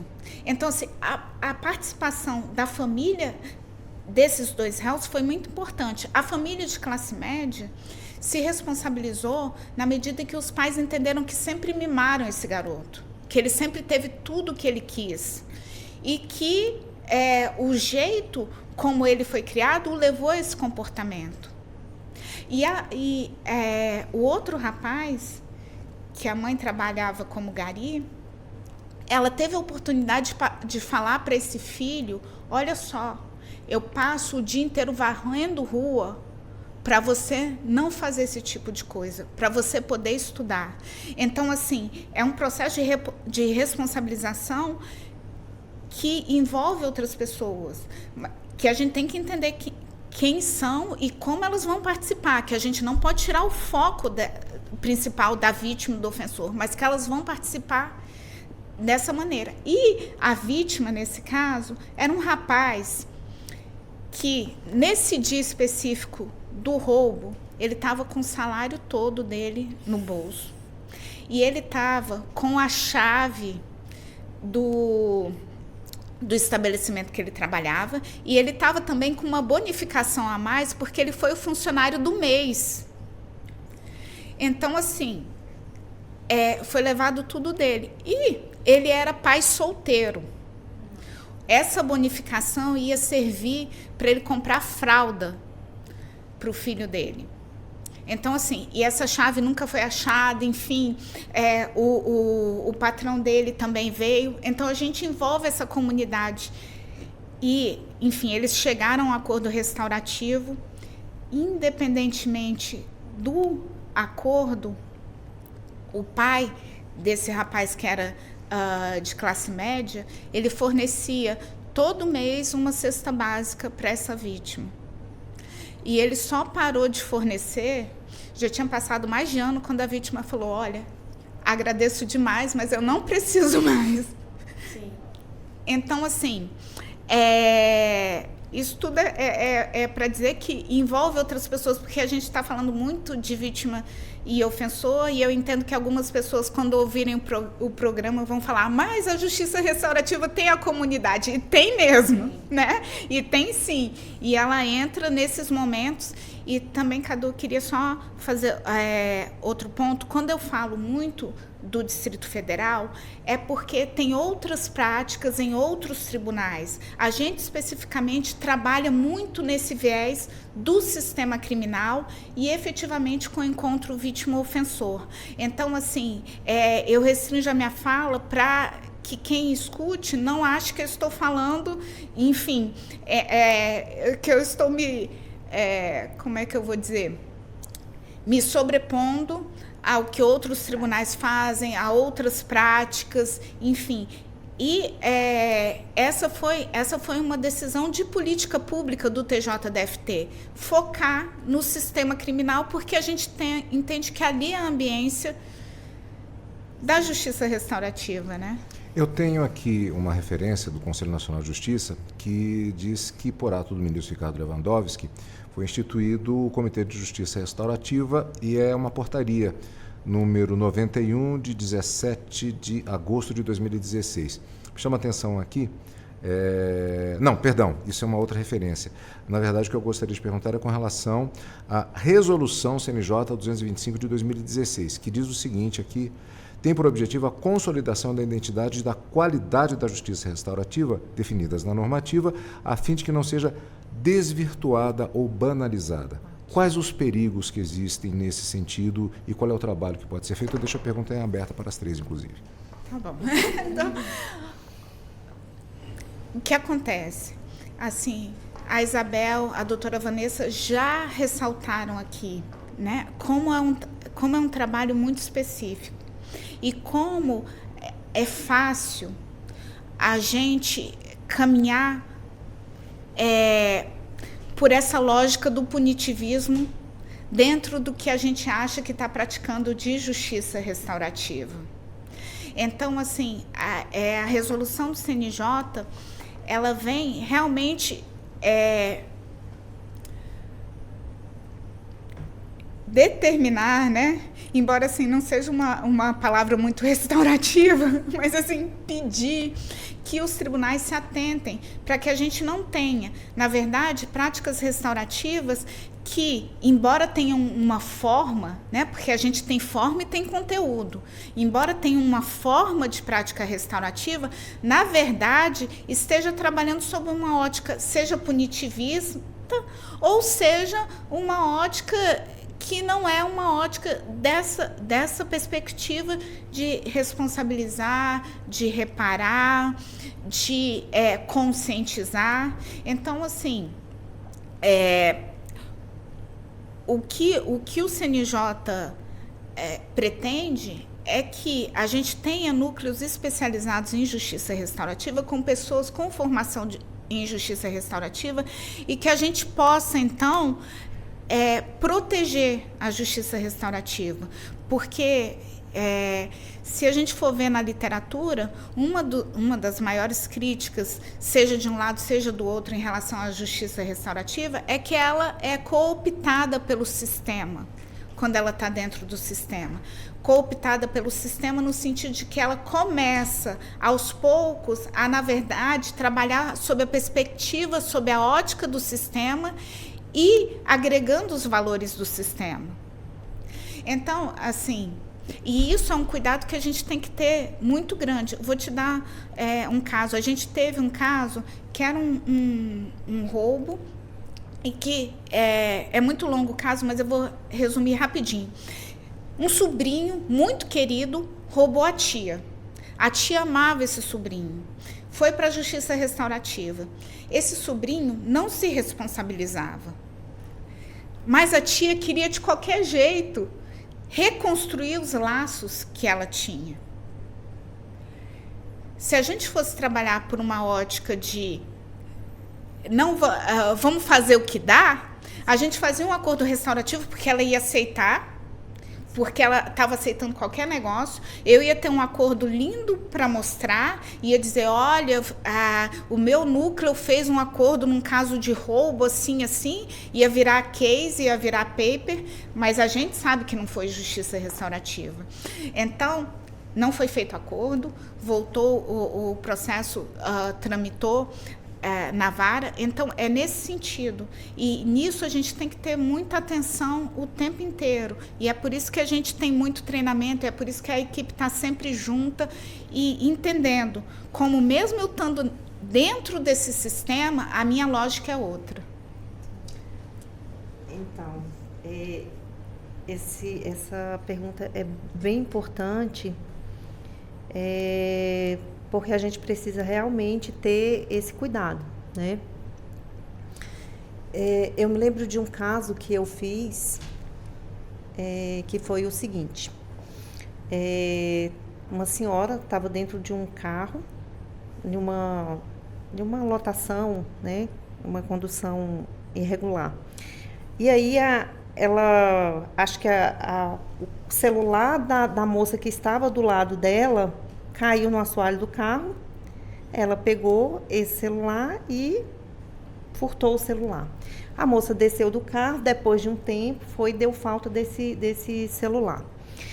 E aí, imediatamente, ela pegou e foi na delegacia, enfim, achou uma viatura, não me lembro bem, porque já tem um tempo também.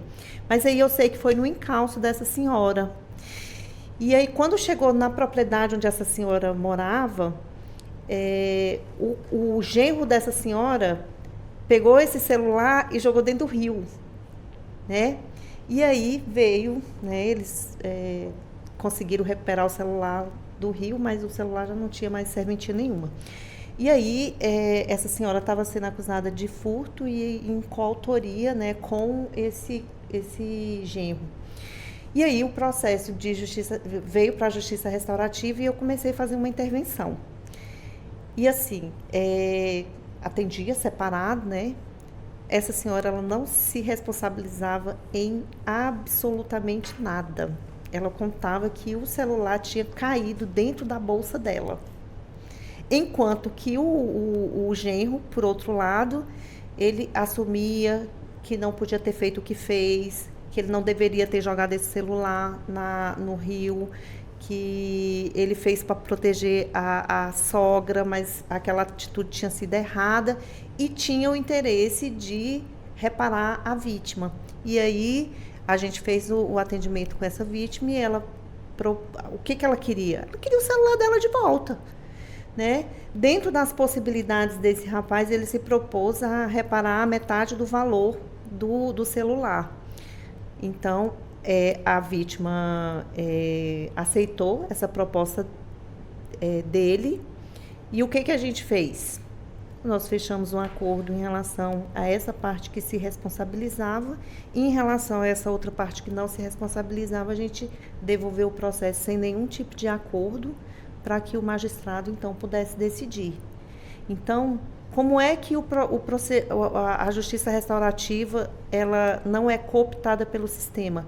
Quando o facilitador ele tem, além de formação, qualificação, né, para atuação, ele tem essa independência de identificar aqui existe um processo, existe um caso de justiça restaurativa e nesse aqui ele não existe isso.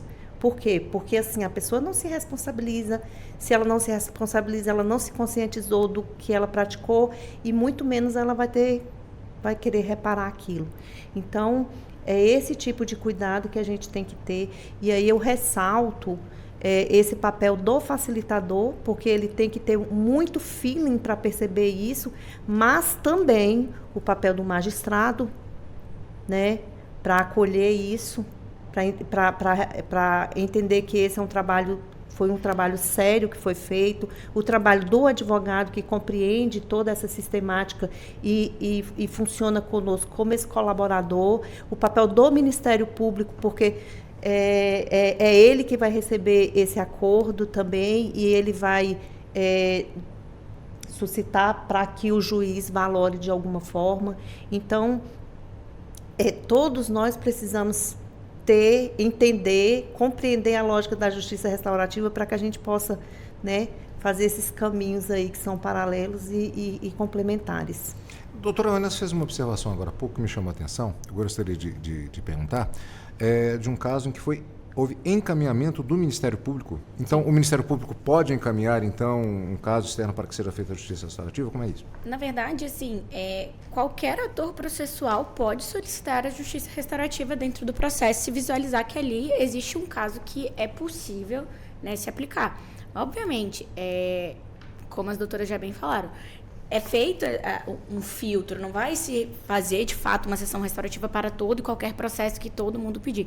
Mas qualquer um dos atores processuais podem identificar ali a necessidade de uma sessão restaurativa, até o próprio advogado de defesa, se achar que é o caso, pode solicitar que seja encaminhado, né, ao núcleo de justiça restaurativa. E aí, só pegando um gancho no que as doutoras falaram, eu acho que essa questão de identificar o que é de fato justiça restaurativa é realmente o maior desafio que se tem, porque muitas vezes a gente cai naquela velha no discurso simplista de achar que justiça restaurativa é uma conciliação tradicional. E aí não é. Às vezes a gente vai resolver o processo. Mas a gente resolveu de uma forma que foi consensual entre as partes. Mas a diferença maior que eu verifico assim dentro das conciliações que já fiz e das sessões de justiça restaurativa é justamente esse reconhecimento, essa conscientização. De nada adianta você ter um acordo consensual entre as partes se não houve conscientização. Você não tem, de fato, aplicação de justiça restaurativa no caso. Então, acho que essa é a maior dificuldade que se tem realmente em interpretar esses mecanismos.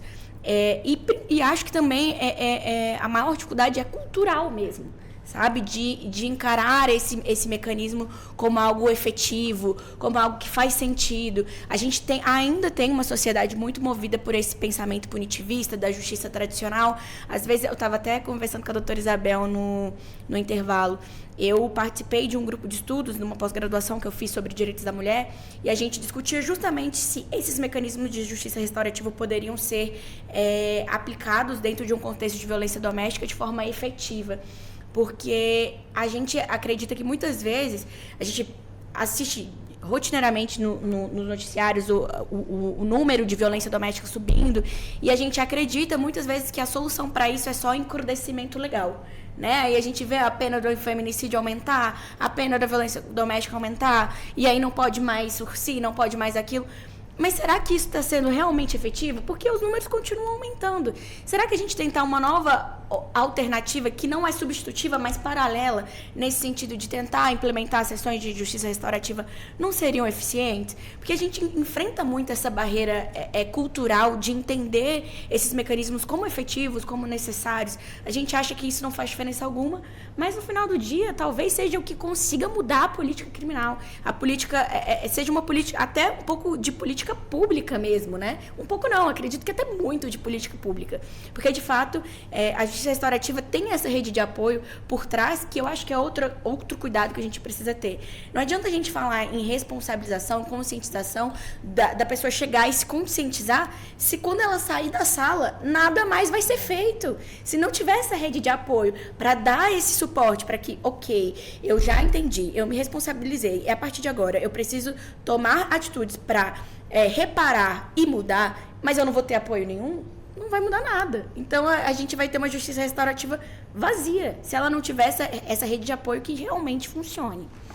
Doutora Catarina, para encerrarmos, já estamos nos minutos finais, eu perguntaria o seguinte, considerando uma época de radicalização de argumentos, de radicalização de posições em todos os setores da sociedade e internacionalmente, isso não faz com que esses princípios, eles ao mesmo tempo, de uma forma bastante dicotômica, fiquem mais difíceis de serem aplicados, mas por isso mesmo ainda mais necessários?